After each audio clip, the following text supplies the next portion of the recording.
Hello दोस्तों, आप सभी का स्वागत है हमारे यूट्यूब चैनल पे। दोस्तों देखिएगा, आज का टॉपिक हम लोग स्टार्ट कर रहे हैं जो कि यूपी टेट के शिक्षक पात्रता परीक्षा 2026 के लिए, जिसमें आज का पहला टॉपिक हम लोग स्टार्ट कर रहे हैं। जो टॉपिक हमारा 1 है, इसमें पावलाव का सिद्धांत, ठीक है ना। पावलाव का सिद्धांत के बारे में देखेंगे, जो अनुकूलित अनुक्रिया का सिद्धांत कहलाता है उसके बारे में पढ़ेंगे और इन्होंने किस पे प्रयोग किया था। तो ये आप लोग देख पा रहे होंगे कि यह कुत्ते पे प्रयोग किया था। इसके संपूर्ण जानकारी हम लोग देखेंगे। और ऐसा नहीं कि ये जो टॉपिक है 1 नंबर के यहाँ से प्रश्न एग्जाम में जरूर पूछे जाते हैं, और इसमें हम लोग सभी संपूर्ण जानकारियां लेंगे।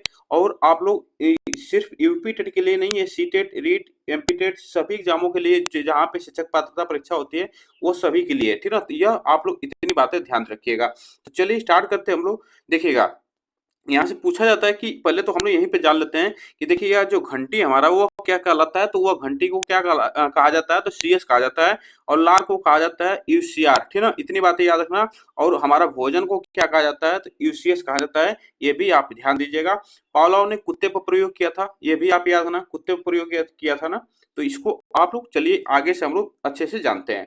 देखिएगा, यहाँ पे प्रयोग किया था, यह कहा था, देखिएगा पावलोव ने जो प्रयोग किया था इसका नाम था अनुकूलित अनुक्रिया सिद्धांत, ठीक है ना। अनुकूलित अनुक्रिया का सिद्धांत यह किसने प्रतिपादित किया है, तो पावलोव ने किया है। अगर पूछा जाए कि पावलोव ने यह कहाँ के निवासी थे, पावलोव कहाँ के निवासी थे, तो आप याद ना, यह रूस के निवासी थे। पूछा जाता है एग्जाम में, यह रूस के निवासी थे, ठीक है ना। यह पावलोव रूस के निवासी थे।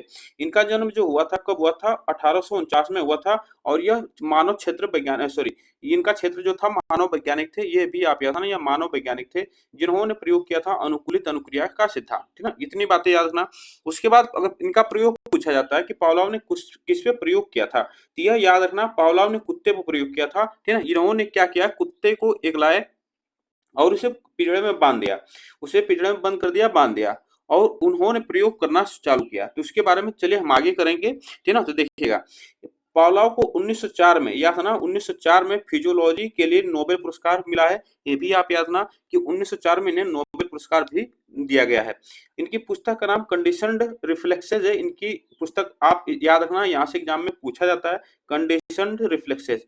और इन्होंने प्रयोग किस पे किया था, ये भी आप याद रखना, इन्होंने प्रयोग किया था, पावलोव के प्रयोग की बात की जाए तो चार चरण में प्रयोग किया था। इन्होंने कुत्ते पर प्रयोग किया था, ये भी आप याद रखना। 4 चरण एक एक करके हम लोग चलिए स्टार्ट करते हैं, हम लोग पढ़ते हैं, ठीक ना। देखिएगा, पहला चरण में क्या करते हैं, ये पहला चरण हमारा आता है यह पावलोव का। पहला चरण में क्या करते हैं कि यह कुत्ता को लाते हैं, ठीक है ना, कुत्ते को लाते हैं और पिंजरे में बंद करते हैं और उसके ऊपर प्रयोग करना चालू करते हैं। तो पहले चरण में क्या करते हैं कि वह स्वाभाविक उद्दीपक जो होता है हमारा भोजन, यूसीएस जो है हमारा भोजन है। स्वाभाविक उद्दीपक क्या हमारा, कि यूसीएस है भोजन, ये भी आप याद रखना। और स्वाभाविक अनुक्रिया क्या है हमारा, यूसीआर, जो कि लार है, कुत्ते की लार, यह आप याद रखना। यह यूसीआर कहा जाता है। ये एग्जाम में डायरेक्ट पूछा जाता है कि इसमें से यूसीआर क्या है और यूसीएस क्या है और सीएस क्या है, ये एग्जाम में डायरेक्ट पूछ लिया जाता है एग्जाम में। जितनी बातें याद रखना। चलिए तो देखिएगा, स्वाभाविक उद्दीपक हमारा भोजन है और स्वाभाविक अनुक्रिया क्या हमारा लार है। तो जब इन्होंने क्या किया, जब कुत्ते को पिंजरे में बांध दिया उसको, तो इन्होंने प्रयोग करना चालू किया कि पहले, सबसे पहले क्या किए, भोजन लाए, ठीक ना। जब भोजन लाए तो उसका जो कुत्ता का जो स्वाभाविक अनुक्रिया था, लार था, वो टपकने लगा, ठीक ना, टपकने लगा। उसका भोजन को देखते हुए कुत्ते का लार टपकने लगा। तो उन्होंने ये पहला चरण में प्रयोग किया था कि जब भोजन लाए कुत्ते को देखा, मतलब डाले, तो उसका जो लार टपकने लगा वो खाने के लिए तैयार हो गया, ठीक है। इतनी बातें याद रखना। फिर दूसरी बार जब उन्होंने क्या प्रयोग किया कि उन्होंने भोजन नहीं लाया, उन्होंने डायरेक्ट क्या किया, घंटी बजा दी। उन्होंने घंटी बजाई, जिसे हम लोग नेचुरल स्टिमुलस कहा जाता है, जिसे निष्क्रिय उद्दीपक कहा जाता है। उन्होंने पहले भोजन नहीं दिया, उन्होंने क्या किया कि पहले घंटी बजाई। उस समय घंटी जब बजाई तो कुत्ते का स्वाभाविक अनुक्रिया जो था वह हमारा यूसीआर जो कहलाता है, वो उनका उसका कान खड़ा हो गया और सहम गया। कुत्ता क्या हुआ, कान खड़ा कर लिया और सहम गया, डर गया। तो वह पहला जब उसने पावलोव ने जब घंटी पहली बार बजाई तो उसे कहा गया, या एनएस कहा गया, जब पहली बार निष्क्रिय उद्दीपक किया कुत्ता ने। तो इसको आपको याद रखना, पहली बार घंटी बजाए।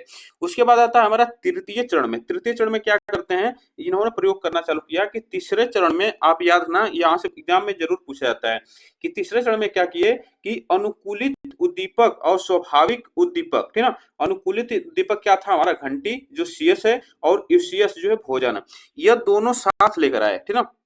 घंटी भी बजाए और भोजन भी लाए। जब घंटी भी बजाए और भोजन भी लाए तो वह कुत्ता क्या किया, अनुक्रिया करने लगा, अनुकूलित अनुक्रिया करने लगा। और सियर यहाँ पे क्या हुआ, सियार लार का टपकना उसका क्या कहला है, कंडीशनल रिस्पॉन्स, मतलब वो रिस्पॉन्स करने लगा। और इसको याद रखना, जब रिस्पॉन्स करने लगा तो लार का टपकना चालू हो गया।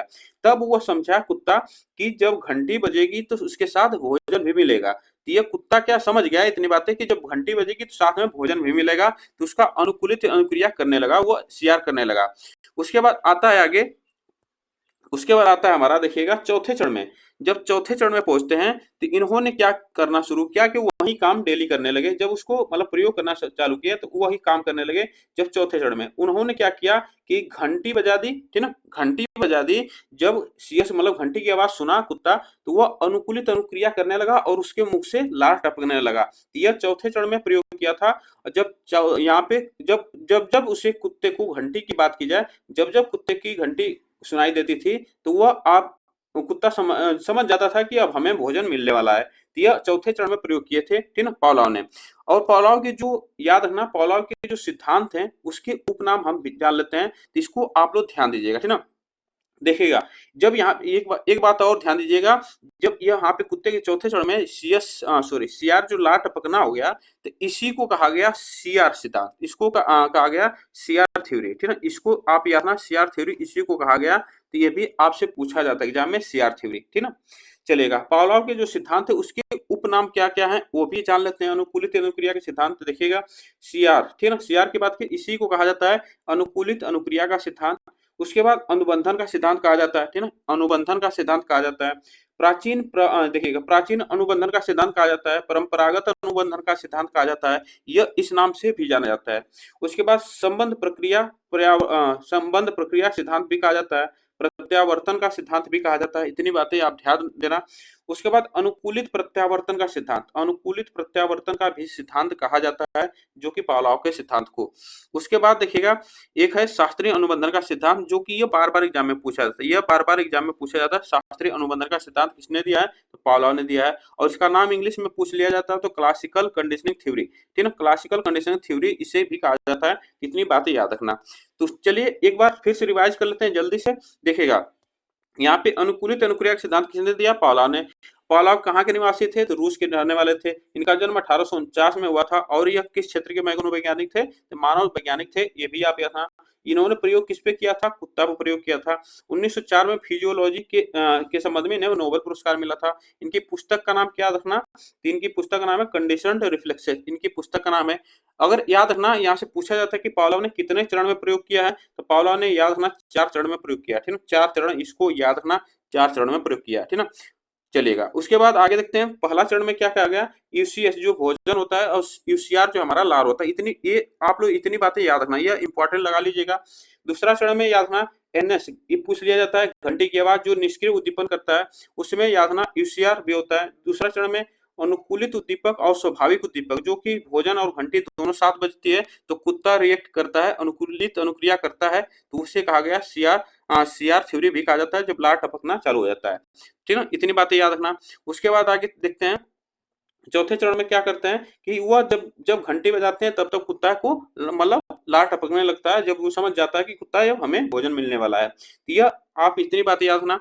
इनके जो सिद्धांत हैं, ये उपनाम इसके, इसको यहाँ सीआर थ्योरी कहा जाता है, अनुकूलित अनुक्रिया सिद्धांत, अनुबंधन का सिद्धांत कहा जाता है, परंपरागत अनुबंधन का सिद्धांत कहा जाता है, या प्राचीन अनुबंधन का सिद्धांत भी कहा जाता है, संबंध प्रक्रिया का सिद्धांत कहा जाता है, या प्रत्यावर्तन का सिद्धांत कहा जाता है, अनुकूलित प्रत्यावर्तन का सिद्धांत भी कहा जाता है, इसको भी आपको याद रखना है। उसके बाद आता है हमारा शास्त्रीय अनुबंधन का सिद्धांत, ठीक है, शास्त्रीय अनुबंधन का सिद्धांत पूछा जाता है।